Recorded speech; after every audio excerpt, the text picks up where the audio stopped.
Hello, everybody, and welcome to another episode on the challenges and triumph of online teaching during COVID-19 at the Female Educators Roundtable with your host, Debby Enoe from Teacher Success Coach, and another one of my guests from around the world. Thank you very much for coming on. Welcome, welcome, welcome. Please introduce yourself. Thanks, Debbie. I'm excited to be here. So my name is Jade Kaiser. I am in St. Louis, Missouri in the United States. I'm an elementary special education teacher. I teach grades kindergarten through fifth grade, and I primarily teach students with autism. I have been teaching, I'm getting ready to start my fifth year of teaching. And outside of teaching, I also own my own consulting and advocacy practice. And so I work privately with parents and families on various issues from behavior to special education advocacy and answering their questions about special education law. And so I've got some cool projects happening on that side of things too. Okay. When you say you do advocacy work, is it a situation where you speak on behalf of the parents or you represent them in different places? Yeah, so sometimes it is, and sometimes it's parents calling to ask questions and get clarification on, their child's educational plan or their rights as a parent or their child's rights.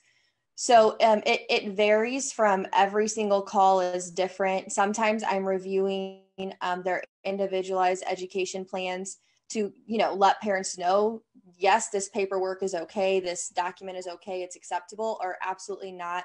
We need to go in and advocate for the correct goals, the correct services, or whatever. So it just kind of depends from family to family. Okay.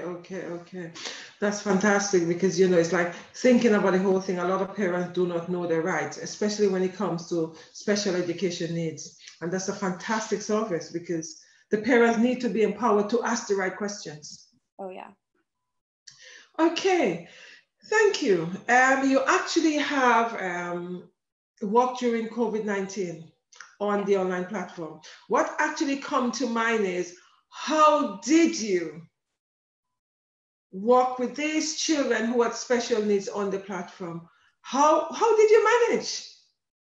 So, it was difficult. So on my last day that I was in my classroom was March 17th.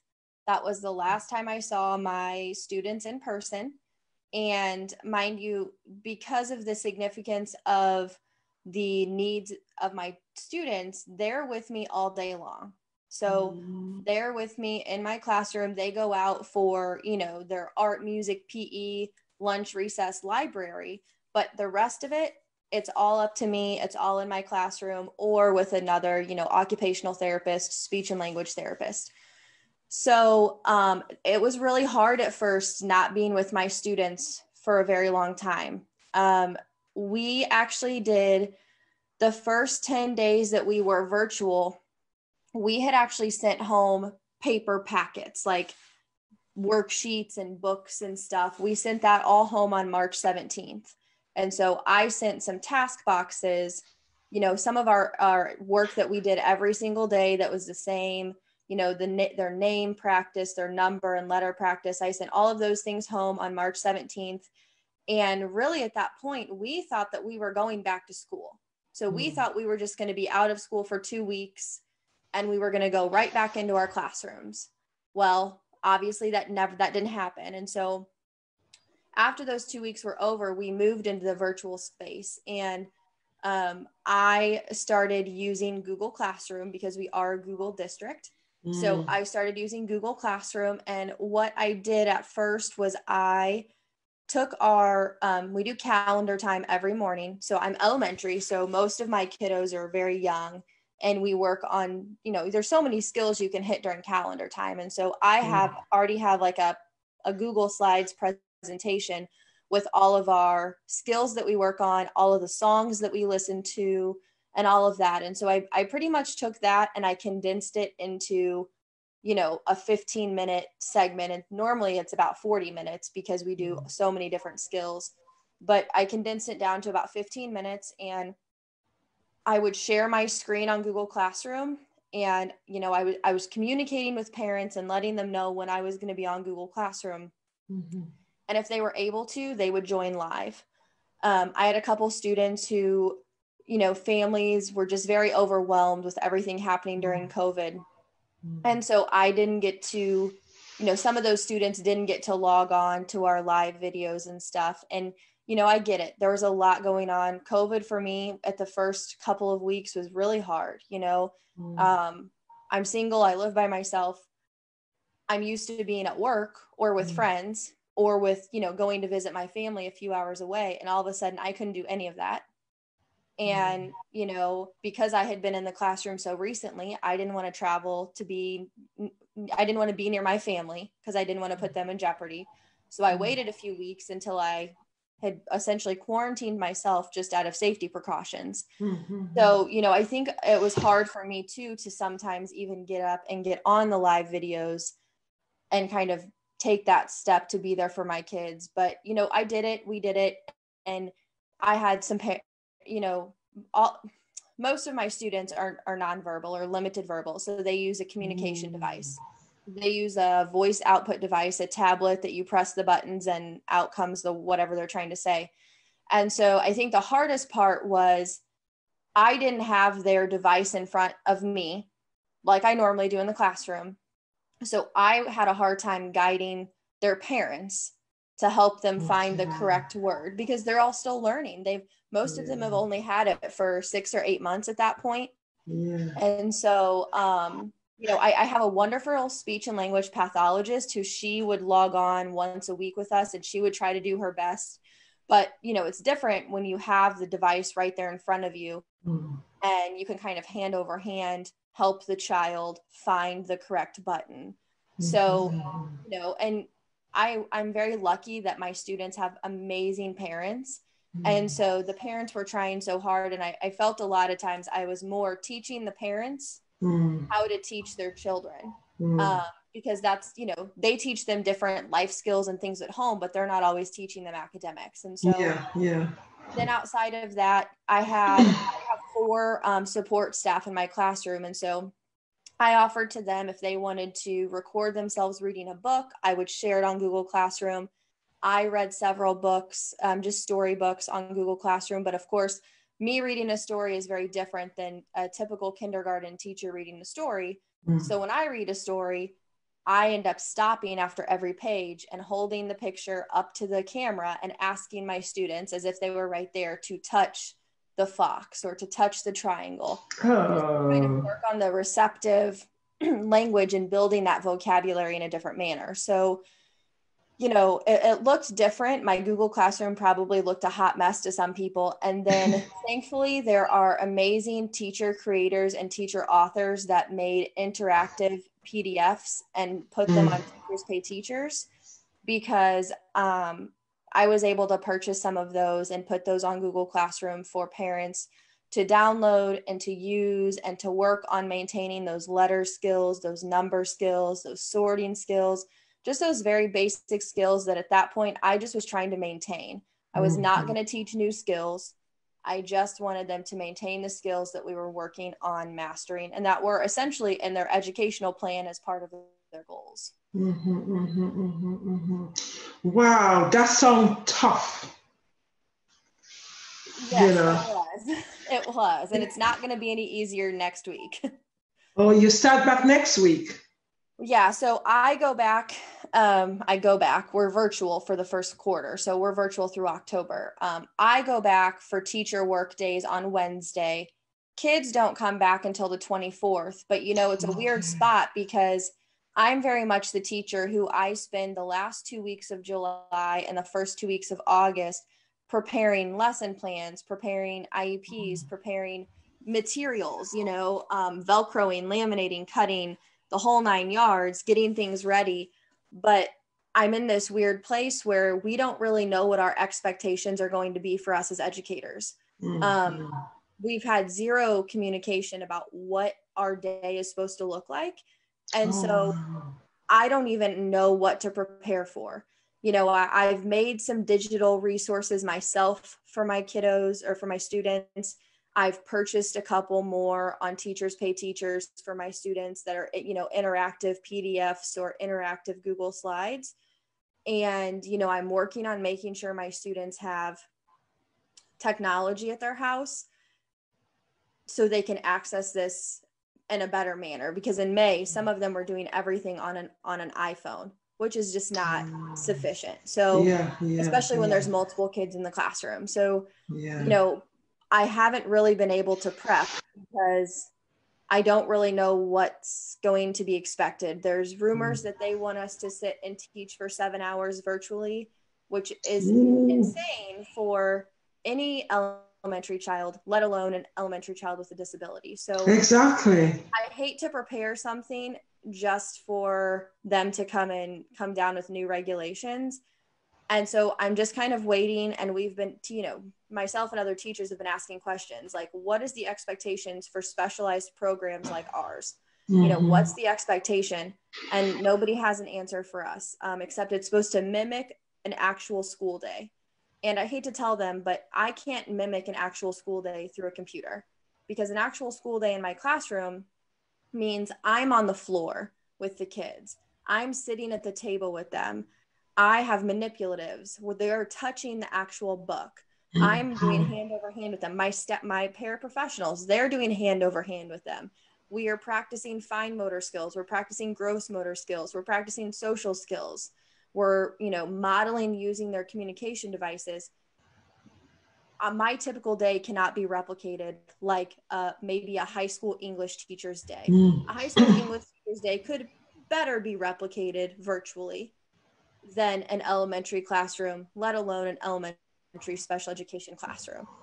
So yeah, there's just a lot of things that are unknown right now. Oh my goodness. You see, the other reason is they don't know. So when they say to mimic the physical classroom, they don't know, you know, because they haven't come and said to you, okay, what does your physical classroom look like? Are there any possibility that you could replicate it? And your answer is no. But nobody's asking, as usual. Everybody knows. And we have people who haven't been in the classroom in 15 years. And I'm very sorry, but the classroom 15 years ago and the students 15 years ago were very different than the students now. Yeah. And then, of course, you know, we have politicians who've never been in the classroom, yeah, you know, making decisions for us. So it's difficult. It's frustrating, you know, especially when we talk about academics. I mean, I'm not worried about teaching new skills right now. I'm worried about making sure my students whose parents have lost their jobs have food, have a safe place to stay, getting them connected to community resources, making sure they're safe, making sure, you know, if that means I have to take food up there, I have to take food up there. I mean, that's what it is. It's making sure that they're okay, because if they're not okay, and, you know, we're talking about Maslow's hierarchy of needs, if your basic needs aren't met, I can't teach you. There's no point. And I'm a firm believer in that. If somebody's basic needs are not met, no learning can happen. Yep. So it's frustrating that you know, the general public and the politicians and the administrators who are making these decisions, they're not thinking about that. They are thinking about getting the economy running. They're thinking about getting kids back in school so parents can go back to work. They're thinking about all of those things. And while those things are important, the mental health and well-being of parents, teachers, and students is way more important, in my opinion. Yeah, I totally agree with you on that. Because as you rightly say, if the basic needs are not met, there is no way we could meet the intellectual needs, which is up here, right? The basic needs are here. If we can't meet that, forget it. Because as we know, when the students come to us, they come with I keep on seeing it and saying that, they come with a backpack. And in that backpack is packed with all the emotional trauma, the psychological needs, etc. So we have to unpack that backpack before we actually find that child in there to start intellectually inputting the information and the contents in that child. And then sometimes it might take a whole lesson before we actually start even doing the intellectual imparting. Yeah. And that needs to be looked at, because people are not looking at that. So in terms of attention, what was the attention like and the engagement and the behavior? I know the behavior might be a big thing. Let's just look at the engagement and the attention. What was that like on the Yeah. online platform? So we were told in the spring that we had to meet with our students twice a week for 30 minutes. In fact, I think it was twice a week for an hour. But I kind of put my foot down and I said, I don't teach for an hour straight in my classroom. My kids don't sit for an hour straight. And in fact, no elementary child should be sitting for an hour straight, especially in front of a screen. Exactly. So I said, I don't agree with that. I can't do that. And of course they came down and said, oh, you're a specialized program. Things are different. What do you think you can do? And I said, I was just going to do our everyday calendar lesson in the morning. So there was some consistency for them to get their day going. I said, however, our normal calendar lesson is 45 minutes because we're up and down and moving and dancing and jumping. And, we've got all sorts of stuff going on. It's a madhouse. It's fun, but it's a madhouse. And we can't do that virtually. So in terms of engagement,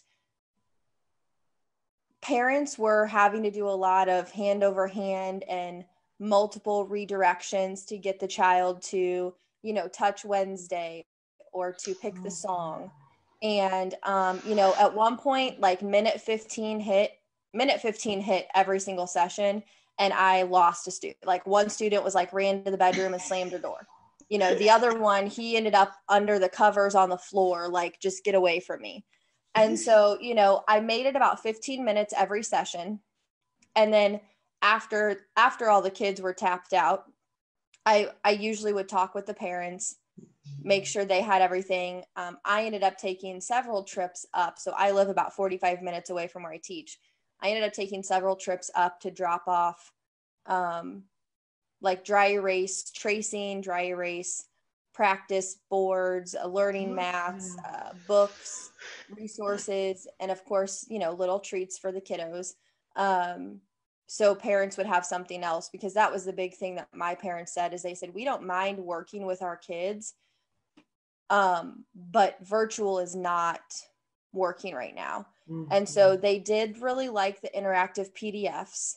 They did feel like they could do those on their own time. I think they felt like when we had the live meetings, they felt obligated to be there, and it stressed them out, and they felt stressed. So then the child felt stressed. And not to mention, a lot of kiddos compartmentalize. School stays at school and home stays at home.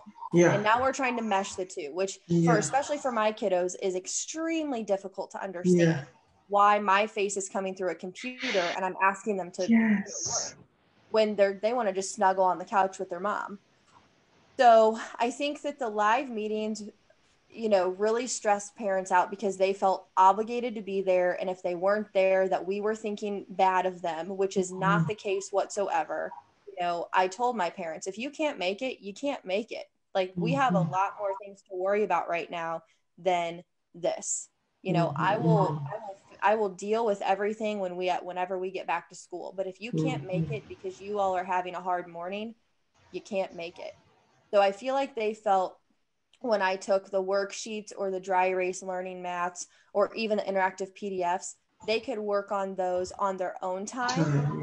And they could send me pictures of them, or they could say, hey, how would you do this with my student? Different things like that. I talk to most of my families every single day. And if I didn't talk to them every day, I was talking to them every week. So because May kind of hit and everybody was just kind of done, parents included. And so most of them were sick of hearing from me, which is probably fair. I just wanted everybody to know that I was there to provide whatever resources I could. And then I started hearing from everybody about once a week. But prior to that, it was almost every day that I was talking to my families, helping them with, behaviors at home. We use a lot of token systems. And so they're working for Play-Doh. They've got to earn 5 stars to get their Play-Doh. And so I had sent all of that home in March.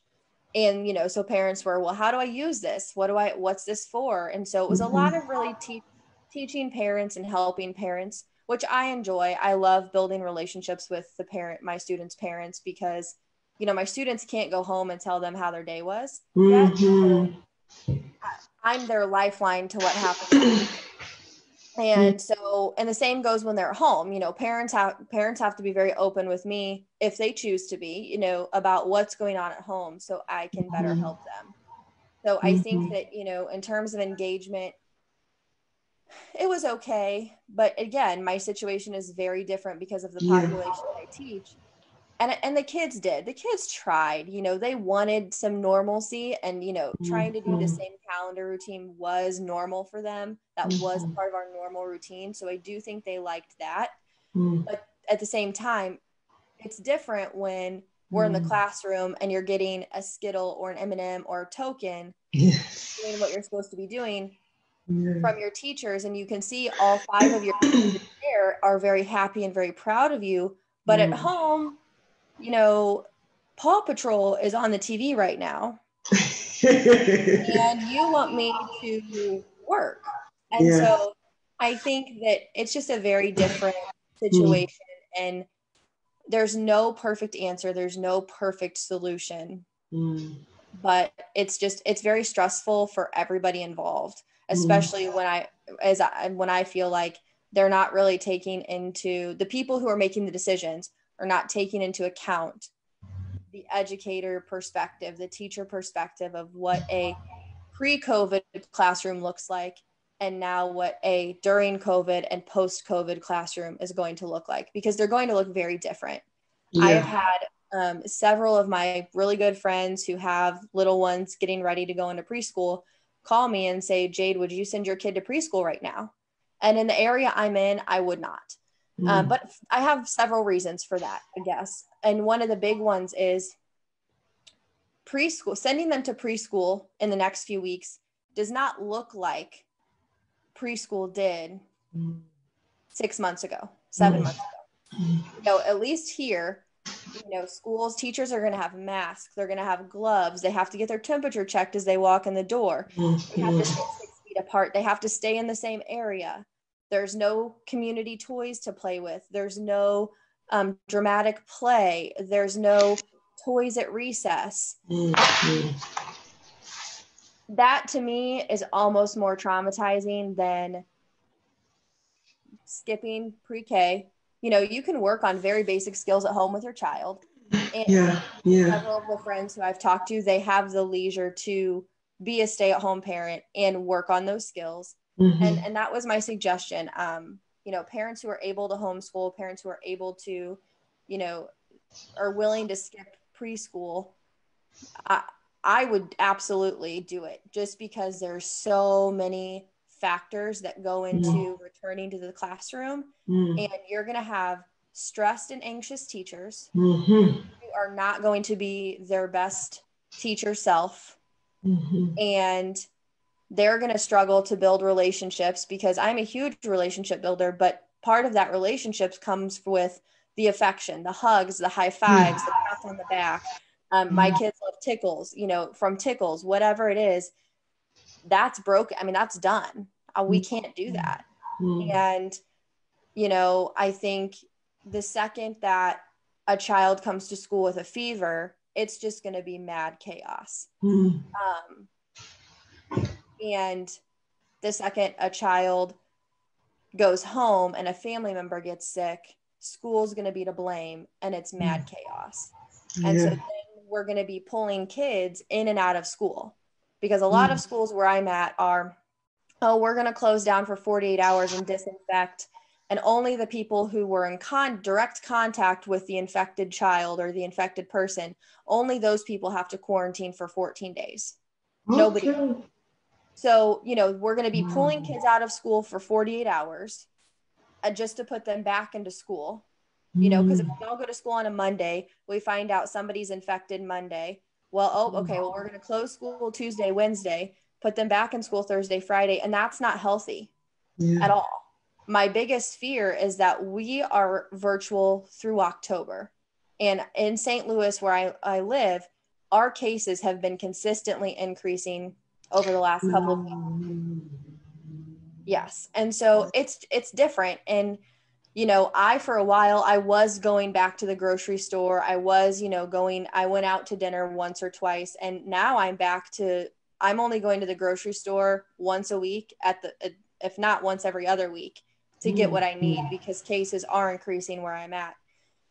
And my biggest fear is that we are going to be virtual through October. We're going to get in a groove. We're going to get things going. And then they're going to say, oh, cases are declining. They're declining. We're going to go back to school. But guess what starts in late October, beginning of November?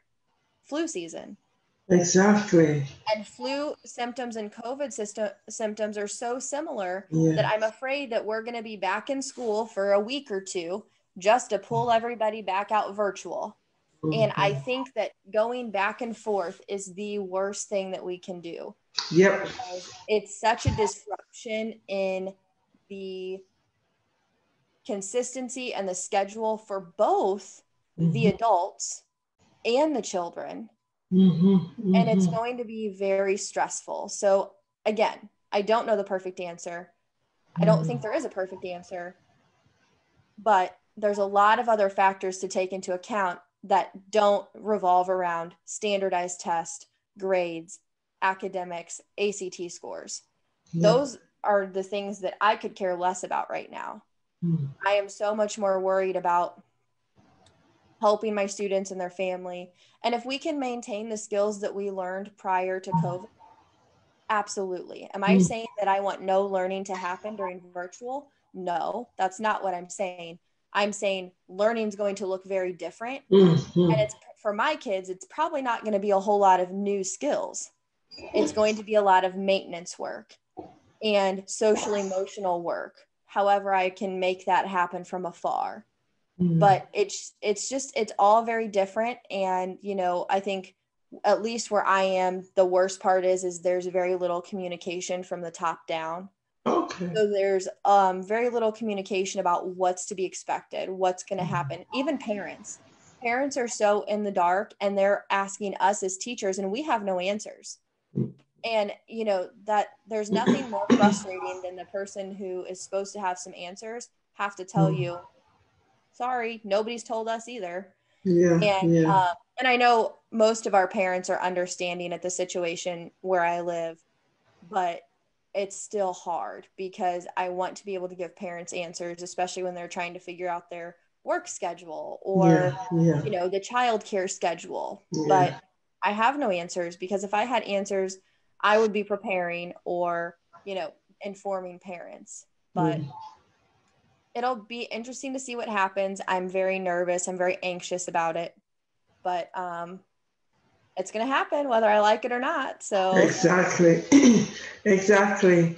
So thank you. In terms of behavior, how did you address behavior issue and confidence issue?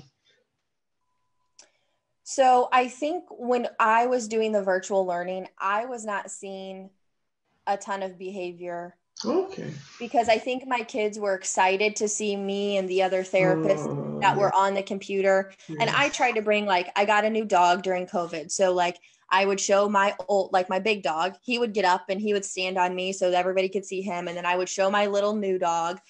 And so I think the kids thought that was fun, and they wanted to see that, and they wanted to see me, and they were kind of like, why is this lady in the screen? This isn't normal. She's supposed to be here with me.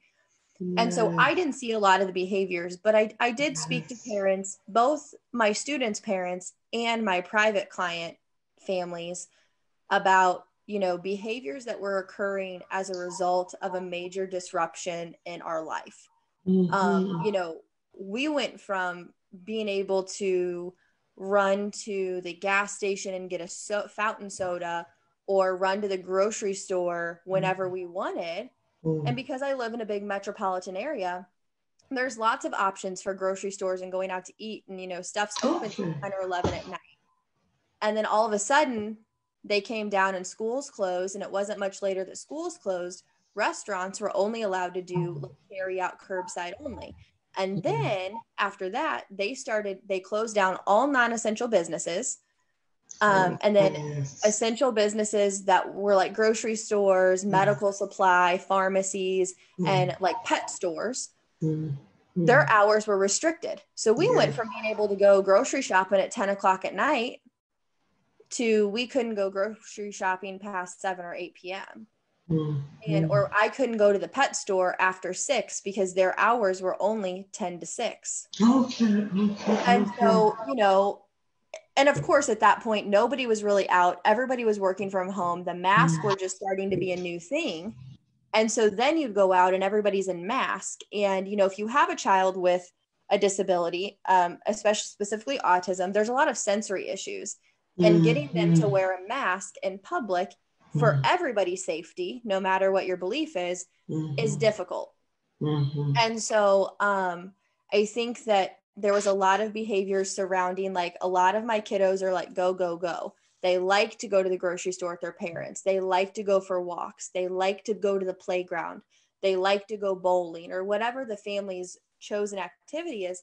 And that those are no longer options. So there was a lot of behavior surrounding the change and normalcy, not necessarily with school, but there was a lot of behavior surrounding the change in routine at home, schedules, normalcy, and not being able to go see certain people, like not being able to go see grandparents or aunts and uncles or the neighbors or whoever, and if your teachers who you see every day and spend, you know, however many hours a day with, that was no longer an option, which was I think that was the hardest part for them, you know, the kiddos. And, you know, it was difficult for everybody. So most of the conversations I had around behavior were in regards to things like that. Our schedules changed. We no longer have T-ball. We no longer have, you know, some of my private clients do like theater and dance and, you know, voice lessons, and all of those things were canceled. So you go from having a 16-year-old, most of my private clients are older, go from having a 16 or 17-year-old who's used to getting in his car and going and hanging out with his friends after his homework's done, but now he can't because nobody's letting anybody hang out with anyone. And you can't go anywhere because everything is closing early. So a lot of the conversations I had were in regards to that. And it was a very hard thing to address, even as somebody who I feel very confident in my abilities to coach parents through behaviors and work with individuals with disabilities through their behaviors, good or bad. It was very difficult because, you know, I myself noticed changes in my own behavior that I wasn't happy with because, you know, our world was just turned upside down. So it was hard sometimes to, you know, tell parents, I mean, yeah, unfortunately, this is the nature of the beast right now. You know, everybody's life is turned upside down. The best thing we can do is to reassure them that we're here, we're consistent, we're still with them, and try to find other things to engage them in. You know, for my little ones, it was bubbles and, you know, baking stuff with their family, going outside and things like that. For my older ones, it was a little more difficult because older kids are just in general, I think, a little more difficult to entertain. But, you know, for them, it was, they wanted to spend all day on their video games. And I kind of just told parents, I said, if their schoolwork's done, you know, we have to make concessions because there's nothing else that they're going to go do. They can't go be with their friends. So as long as the video games are appropriate in your eyes, and which they have to have been because you probably purchased them, you know, as long as the video games are okay, you know, we kind of have to make concessions. If they want to be down there and gaming with their friends on their headset, that's some socialization. Is it ideal? No, it's not ideal. But we were just all very limited in the things that were available to us, you know, and being able to do so safely, you know. So those were a lot of the conversations I had about behaviors, was, you know, reminding parents to be a little bit more flexible, but also at the same time, you know, there are some things that are non-negotiable, you know, you don't hit, you don't kick, you don't scream. Those are, to me, those are non-negotiables, you know. When you're teaching children behaviors, those are those don't happen. You know, we find Mm-hmm. other ways to communicate and express our wants and needs. Mm-hmm. But other things like getting mad about not being able to play video games, like I hated to tell parents that, because I'm not a proponent of video games, but I hated to just be, you know, you kind of got to be flexible right now, because we're all trying to find new ways to entertain ourselves after we have binge watched every single show on Netflix. Not much else left to do when I've cleaned out every closet in my house. So, you know, I think it was just everybody had to relearn how to be at home all day together and kind of relearn each other within the family system and kind of figure out how to make it all work. Yeah. You know, the saddest thing for parents is having this group of children that had behavior issue. Yes. You know, it's okay when you have quote unquote children with normal behavior, but having this very diverse behavior pattern, and you know, it is not something they're used to, because now that what they're trying to do is trying to support their education, support the behavior, and trying to, you know, have a work life basically. Wow. Yeah. Wow. It really is. It's quite tough. It's quite tough. And in terms of the relationship with you and the parents, what did you think it was like? In terms of when it was in the physical classroom, what it was like, and now you're in the online classroom, what's the difference? So I in my experience, again, I only have 6 or 7 kiddos. So I have the ability to build much stronger relationships with parents. And because of the nature of my classroom, I also have to have very difficult and hard conversations with parents sometimes in regards to their child's behavior or academic progress. And so because of that, I get put in very vulnerable situations with parents. And so I have to be extremely empathetic and caring and compassionate and supportive. And I have to be the strong one sometimes for the parents who, you know, maybe their spouse can't come with them, or there isn't a spouse. And so they're doing it all alone. And so, you know, I have to have some very hard conversations. And because of that, I think I have a very good relationship with all of my parents.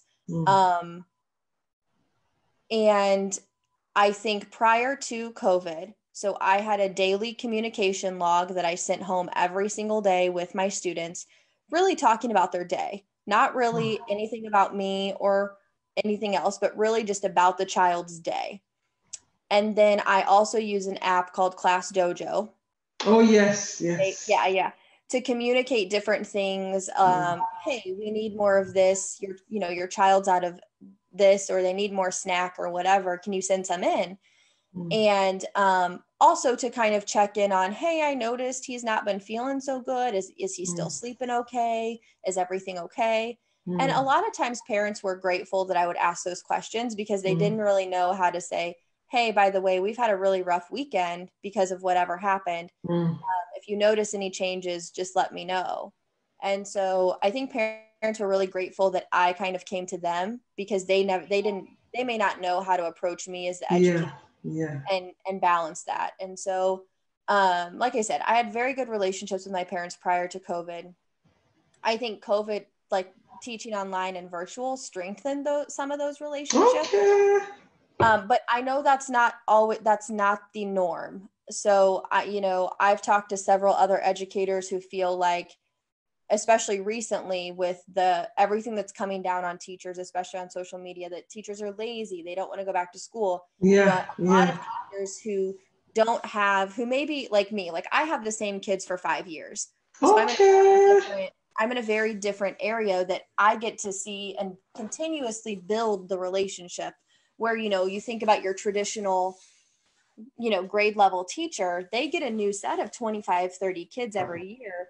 And so, that relationship is not even built yet. And here we are as a society coming down and driving a wedge between teachers and parents before this set of teachers and parents can get to meet. So I do know some other colleagues that feel like virtual learning and the lack of instruction and guidance from our districts or our state or whatever has kind of driven a wedge between teachers and parents. But I've not experienced that. Okay. I've experienced a lot of support and flexibility in both my students' parents, but also in like working with private clients, because things had to change very quickly because I mean, I'm typically going into the home and helping them. And then some of it was virtual. And then some of it we did like a socially distant with mask type of setting. But yeah, so I think the relationships that I experienced were actually strengthened during COVID, but I do know that that's not been the norm. You see, thank you. The other reason why they would have been strengthened as well, because, you know, it's just now just you and them, isn't it? Yes. Because they're sharing the challenges they're having with the children, and you are there now. It's like, it's a different close relationship, isn't it? It is. Yeah. And like I said, I got the opportunity to kind of help and teach parents how we teach their kids. Yes. And I think parents were grateful, because a lot of times parents will ask me to send home different visual schedules or different, behavior resources. And I do. I have no problem doing that. And I usually write a little description of how I would use it.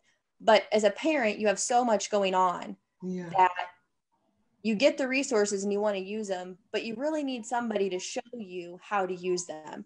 And so I think that being able to really walk parents through the learning process that I use with my kids and how to use different resources with them, I think parents really appreciated that and were able to use it long term, and really, and it definitely created a stronger relationship with me and the parent, but I think it also helped them, be at home with their kid for 24/7, as opposed to, they were at school for 8 hours a day, 8.5 if they're on a bus ride. So, I do think it helped them to also learn new ways and new things that they could do at home with their kiddo. Thank you. Another thing is in terms of I suppose you had the class community when you started your class anyway, because they've been with you for a while. Yeah. So therefore, in terms of the class community, was just a transition onto the online platform, because you had the class community already anyway. Yeah. And so we, with a special education, we run into some issues with privacy. And so we did have to get parents to sign off if they were okay with doing a small group lesson. So having multiple students and parents in there. Most of my parents were perfectly fine with that. They've all been in the same classroom for so long that it's not a secret who's in the classroom anymore.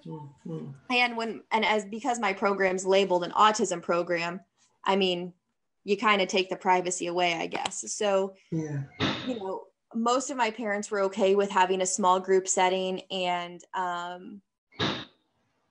I think everybody did what they could and did the best they could with what they had and what we were given as educators to provide. So it's just all very different. But I mean, we tried as much to keep the classroom community. Like I said, I went twice, 2 or 3 times. I went a couple times and I dropped stuff off to my kids, but I texted their parents and I said, hey, like, can I just wave from the window, like, and just say, hey. And the first round I did, they had a glass door in the front of the house. And so I was waving and, talking to them through the window, and one of the kids wanted to come outside and see me. And so, we had to navigate that, but it was nice to still be able to see them from afar and, be able to keep some of that relationship going, and just knowing that they're okay and what they're doing. And, I always tell parents, like, please send me pictures. Like, I love seeing what you guys are doing at home, or, if you guys go prior to COVID, like if you go anywhere, you know, I love seeing pictures. And so parents sent me, you know, silly pictures of their kiddos. And so that's always fun too, to help them know that I'm interested in more than just their academics. I'm interested in them as a family and as a human being, as a child. And having that, I mean, gives me a better chance to have a better relationship with the child too. So, yeah. Another thing is 3 tips. Can you give me 3 for virtual learning? Yeah. Okay. So my 3 tips for virtual learning are probably continue to build relationships with students and continue to build relationships with parents. That is your ultimate, Debbie, if you're still on, I cannot hear you. Can you hear me? Yes, there you go. Sorry. That's okay. I just wanted to make sure it wasn't on my end. So No, it was mine. Just seems to be shutting down. You remember we were talking about that before. Okay, so my 3 tips would be continuing to build those relationships with parents and students, and then finding ways to engage your students. And that's going to be different based on what you teach. It's going to be different based on where you're at, you know, socioeconomic areas, what's available, what your kids are interested in. So like for me, my kids love seeing me read a story and bring my dogs into the picture. Their parents loved the interactive PDFs and the interactive games and stuff. So, you know, that works for younger kids, but finding something that the kids can be genuinely interested in. My last tip is probably going to be a very unpopular opinion. However, I think it's also important for parents and teachers to realize that it's unrealistic for us to teach for 7.5 hours a day on a screen. It's unrealistic for adults as educators, and it's unrealistic to expect a child to sit at a screen for 7.5 hours. If you talk to homeschooling parents, and I work with quite a few, they will tell you that their learning occurs in the typical span of 2 to 3 hours because they sit down, they focus, get it done. And then they spend the rest of their day working on things that aren't academic, but that make us good people, that make us good humans. They work on, you know, they go outside and they explore outside, or they help mom make the grocery list and help her cook dinner. And so my biggest thing is, you know, parents, when your kids are at home, you know, use this time to, and teachers too, use this time to encourage parents to practice fraction skills in the kitchen while cooking. Go on a scavenger hunt outside and get some fresh air and find an object that starts with every letter of the alphabet. Help mom make a grocery list using the weekly sales ad from the local grocery store, and decide a meal for each night of the week. Depending on your child's level and ability, those are all very good skills that they will need to have as a young adult or an adult.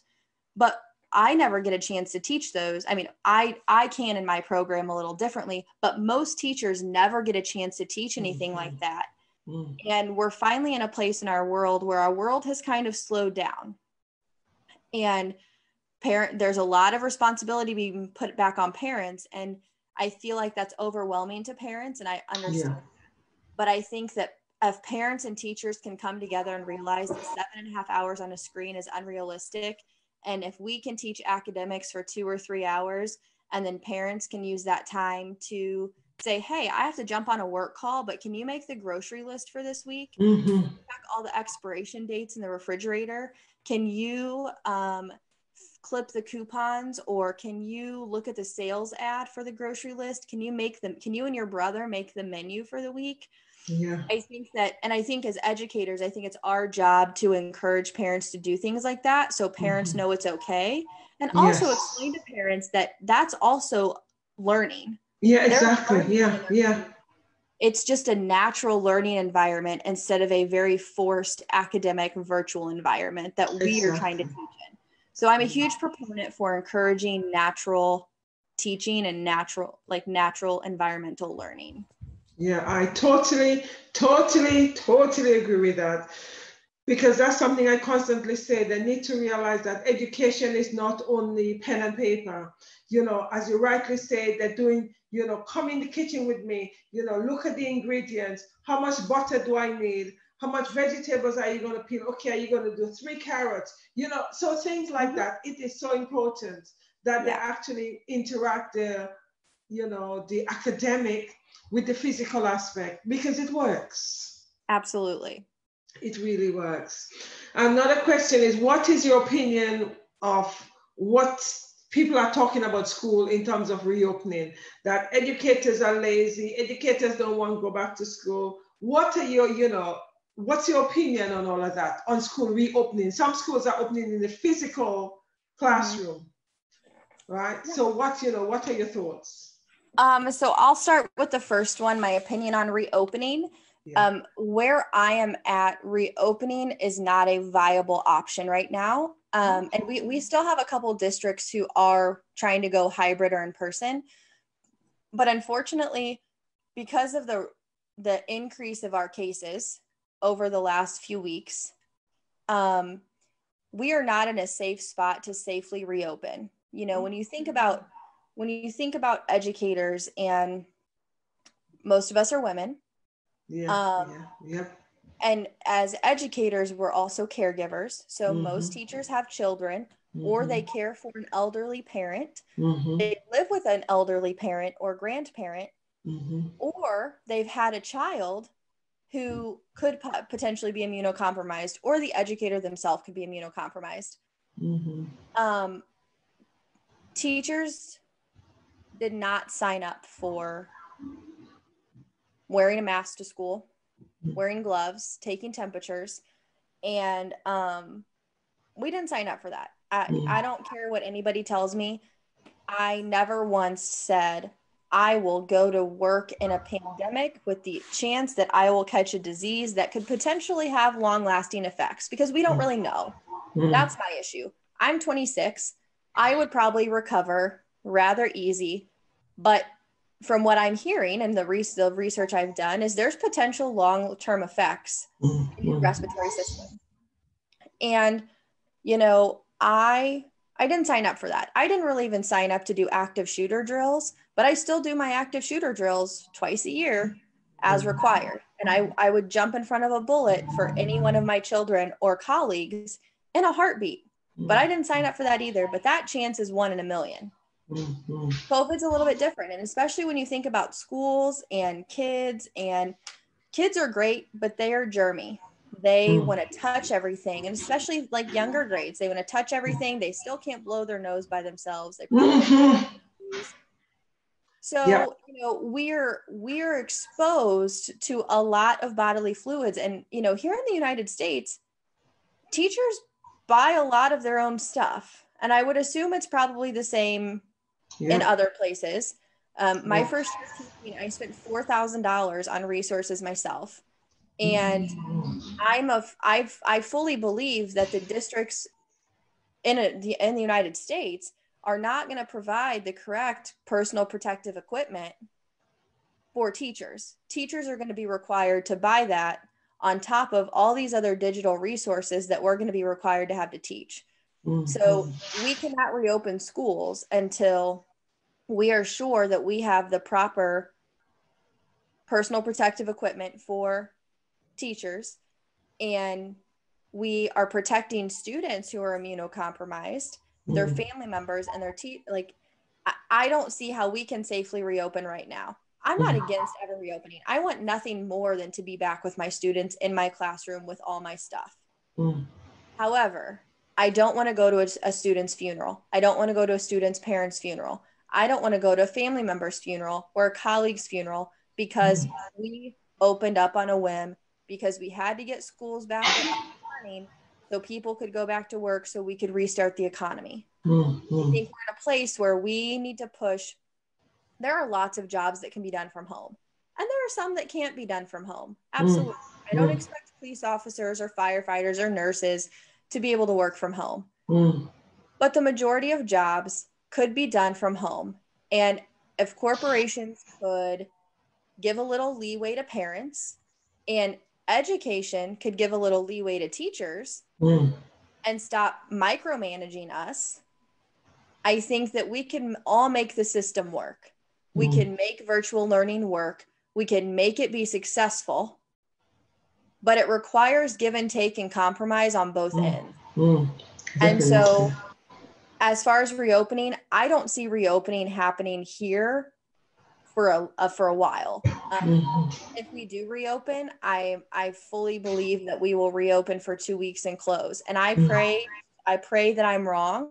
I hope that I'm wrong, but I don't foresee us reopening because we are not getting good enough control of this disease, with this virus where I'm at. And so yeah, children have to suffer, and then teachers also have to suffer, because if you've been on social media in the last 2 weeks, all you see is teachers are lazy, teachers don't want to go back to work, teachers don't want to do this. And that's the farthest thing from the truth. I mean, I was born to be and meant to be a teacher. There's no doubt in my mind that that's what I was supposed to be. Sometimes do I wish I'd gone into a desk job? Sometimes I do. But for the most part, I know that I'd be bored out of my mind. And I love my students, regardless of if we have good days or bad days. I love my students. I love teaching. And I love learning from my colleagues. So I want nothing more than to go back to work. But I want everybody to be safe. So no, teachers are not lazy. Teachers are going to have more work than they've ever had. Virtual teaching. It's already come down that we have to redo each child's individualized education plan to reflect virtual teaching. And for anybody listening who's ever written an individualized education plan, it doesn't just take 10 minutes. It's a couple of hours, and it's a legal document. So you have to make sure that you've dotted your I's and you've crossed your T's, and everything is in tip-top shape. And on top of that, we're having to figure out how to take these lessons that I'm used to doing hands-on with my kids, with manipulatives, with like hands-on resources, and turn them into virtual resources. And for some of my lessons, it's nearly impossible. So I have to come up with other ways, and I'm teaching parents how to teach their child. So I signed up to teach kids. And now I'm teaching parents, which I've come to love, but it is a lot more work because I have to teach each parent how to teach their child when I've already used to working with their child. So I already know how to teach their child. And sometimes it's hard to get different interventions and skills across to parents, and that's not their fault. They didn't sign up to be a teacher, so it's not their fault, but it's just different. And there's a lot more, teachers are being micromanaged now more than ever, and it's insulting. And so because of the micromanaging, there's a lot more expectations that are requirements that are coming down on us, because as teachers, we're always going to be the martyr and the scapegoat. And even though we're professionals, and I have 2 master's degrees and I'm going to start a doctorate, I have a lot of education. I don't get paid like I have education, but I have more education than plenty of CEOs and, high-ranking businessmen who aren't micromanaged by their company. But as an educator, we're constantly put under a microscope, and we're constantly micromanaged, and we're devaluing the profession as we do that. And so I do feel like virtual teaching is 10 times more difficult than regular teaching. And on top of it, teachers are having to deal with the stressors of being micromanaged and being devalued.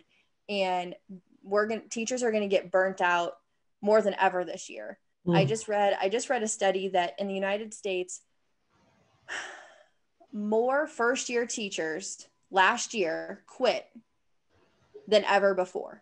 Wow. More first-year teachers quit than ever before. Wow. In 1 year. Wow. And I see the same thing happening this year. those second and third year, those first, second, and third year teachers are going to be like, this is crazy. Because I will say, as a 26-year-old professional, my teachers around my age, other professionals around my age, are in a very different place. We are in a place where we are expecting flexibility. We're expecting higher pay for what we're worth. We're expecting all these things, and education is never going to give us those things. I'm sorry, they are not. And so I think you see a lot of teachers that are leaving the profession who are great teachers, or they're young teachers who could be great teachers. And they're leaving the profession so fast that it's very scary, you know, because of all the social media of teachers are lazy. Teachers don't want to go back to work, you know, they just need to suck it up and do it, or whatever the social media buzz is this today about teachers and us being lazy. And that has nothing to do with it. Teachers just want to be respected, valued, and we want to be heard. We want people to listen to us when we say it's not safe to go back in because our building doesn't have air conditioning, so there's no ventilation, or our school's not going to provide sufficient PPE. So I think that's all educators are asking for. No, we're not lazy. We just want to be protected, like every other profession was protected during COVID. That's all we want. Yeah, thank you. It is so very true, because, you know, something you point out, and I keep on saying, we are teaching, some of us are teaching 4-year-olds, and we always have to have box of tissue because these noses are always running. You know, in terms of most professionals, that they don't have to deal with all of that. You know, whether or not you're a nurse, whether or not you're a doctor, whether or not you're a social worker, the way you deal with these people are very different from the way we as educators deal with these people. Because you have a 4-year-old, as I keep saying, you know, mom or dad dropped them off and they're crying, the nose running, you know, all of that. Yeah. So therefore you have to deal with the child. And that is not just a one-off. That is a number of the children in your class, because they're 4-year-olds. And that it's is all what day. 4-year-old does.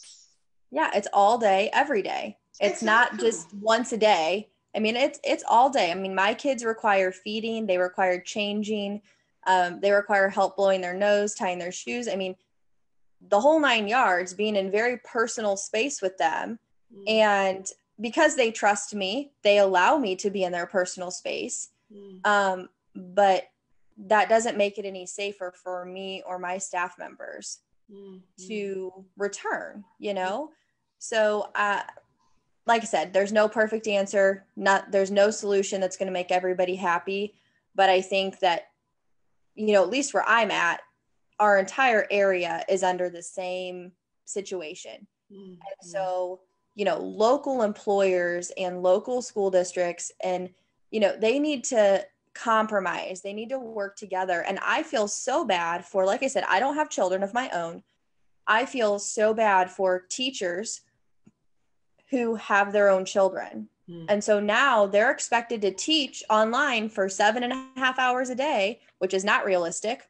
And also work with their own children on their own children's schoolwork. And as educators, but I mean, we could go on and on about how education doesn't give us what we need, but, you know, it goes back to, we don't get paid maternity leave as teachers, yet we're teaching other people's children, but we can't have paid maternity leave. And it's the same thing. We are teachers, and our administration and politicians and parents are expecting us to teach for 7.5 hours and, you know, be on the screen for 7.5 hours. But everybody's forgetting that a lot of teachers also have their own children. And we're not being empathetic and compassionate to the fact that, yeah, we get that teachers are also working parents. Everybody's forgotten that teachers are working parents too. And so everybody expects for us as teachers to be, oh yeah, well, they need to get back to work. Oh yeah, they've got to be on a work call. But nobody is giving the same respect to teachers. Nobody is remembering that there are lots of teachers who are also working parents or working caregivers for another family member. Yeah, it is so very, very, very true. That is so very true. And I cannot stress that enough. People are forgetting that we are human first. Mhm. No, we don't It's get to be like, human. I think that should have been in like the teacher oath. Like you no longer get to be a human. You no longer get any of that. I think that they forgot that yeah, whenever we were in college because I, there are there are times when I feel like teachers are not looked at as an active member of society as a human being. yeah, it is true. It is very true. And I think more so this now, where, you know, it is seen as we are human secondary, but we teacher first. And Yep. something I constantly say, I am not super anything. Do No, not attach superheroes to teachers because we are not the cartoon characters. no. Because the minute we take on the superhero, they begin to treat us like the cartoon characters, as if we have no feelings, no emotion, etc. That we are superheroes. Sorry, do not call me superhero. I am not a superhero. I'm a parent. I'm Yep. a partner. I'm all of that. The human being first. And Absolutely. then the teacher after. And that is so often forgotten. Mm-hmm. It is. Oh, I mean, I'll never forget when I was first teaching. I lived in a very small town at the time, and I went out with one of my girlfriends to get dinner and a margarita because I'm a teacher and margaritas are very good. And I'll never forget, we're sitting there, and I also coached softball at the time. And I was young. I was 22. I was just out of college. And one of my softball players walked in, and her sibling, who was one of my students, and they were like mortified that I was out in public eating dinner. Like, I mean, and they were such sweet kids, but it was so funny that you're eating dinner out at the Mexican restaurant. Yes, I am. I am. And so that was my first ever experience realizing that sometimes even kids forget that teachers are also human, you know, and I think some of that comes from the expectations that are placed on us, and kids see that. We forget that Yes. kids see everything. Kids literally see and absorb everything. But it was so funny. She just, you know, and it was in that moment that I felt like I was like a supernatural being. Like I wasn't supposed to eat. Like I was just supposed to teach, and I went to school and I slept at school and I never left. Yeah. Because yeah, we do have this image in our head of teachers are superheroes, and we're Yeah. not. We're humans. We have feelings. Yeah. We have, you know, mental health issues and stressors just Yeah. like everybody else. Yeah. But we always have to put ourselves on the back burner, which is Exactly. not okay.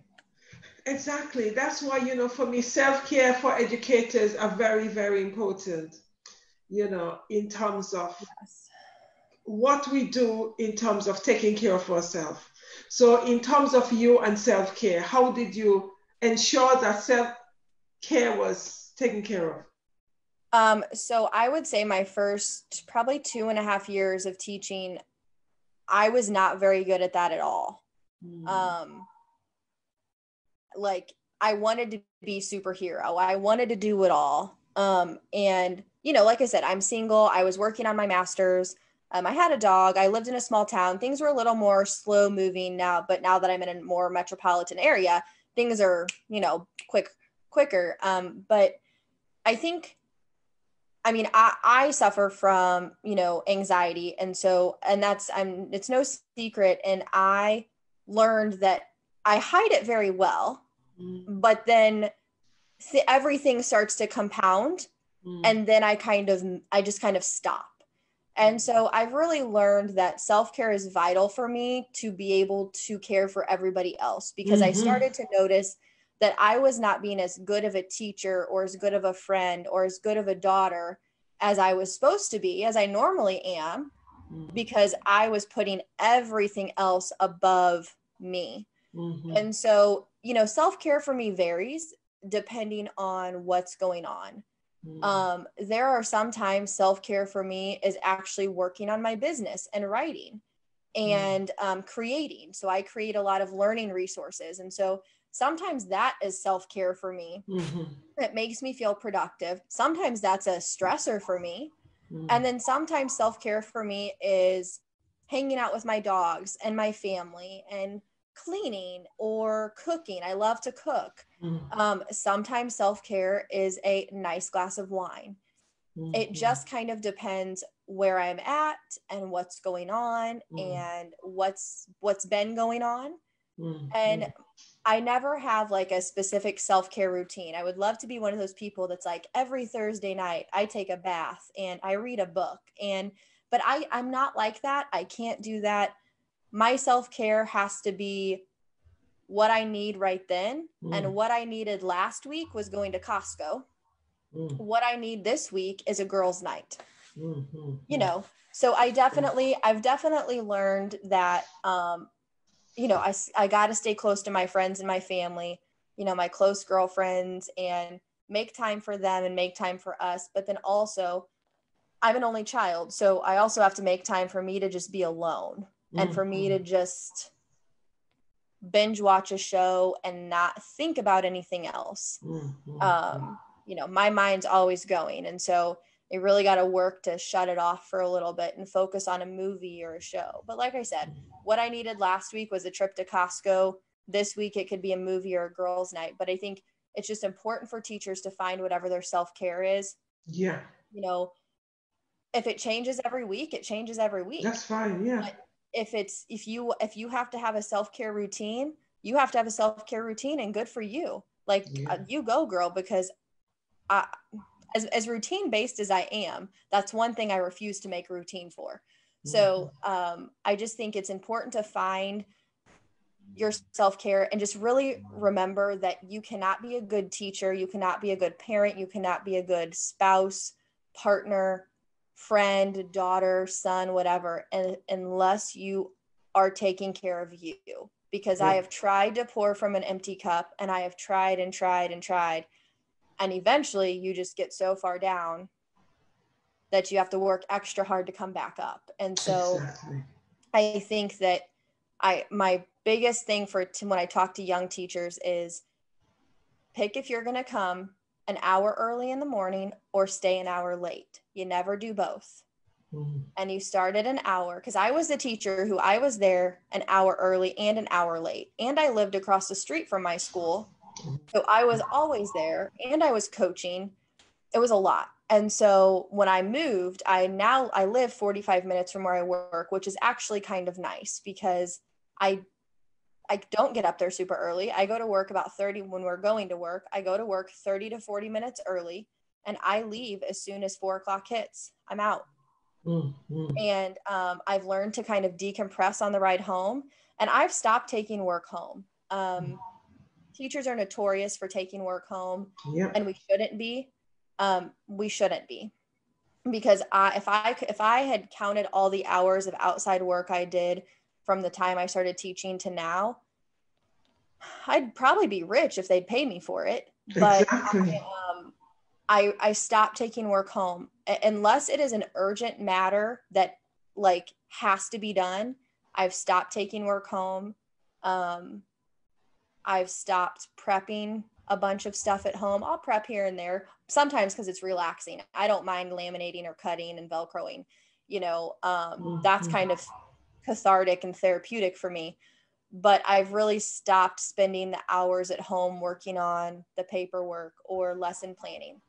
If I don't get a plan period because one of my kids is having a bad morning, I don't get my plan period, and everything I was supposed to do that day, it doesn't happen. It's simple as that. I'm not taking it home with me.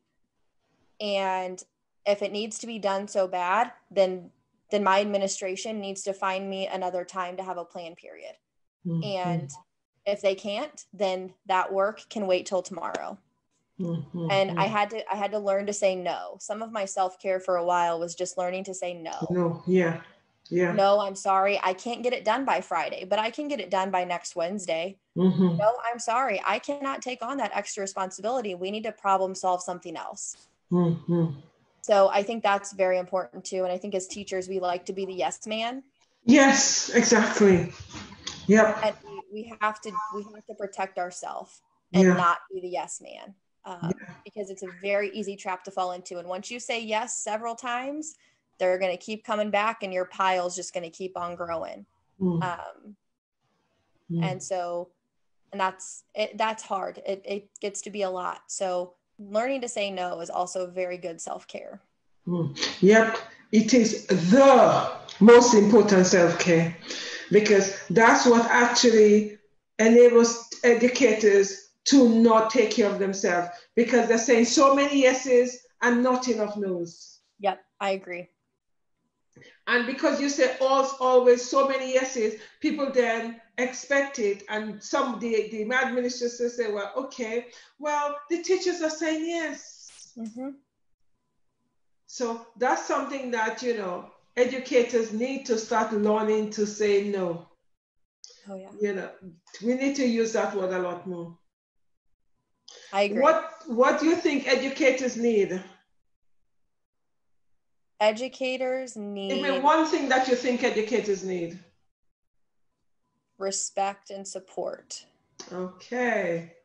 Thank you. Thank you. Thank you. Thank you so very much. It's so fascinating when I actually talk to educators around the world. They've actually making us realize the value of education, although we knew that already, but it is reinforced. And I think the more we reinforce the value of education and the need for educators, the more people actually start looking at it differently.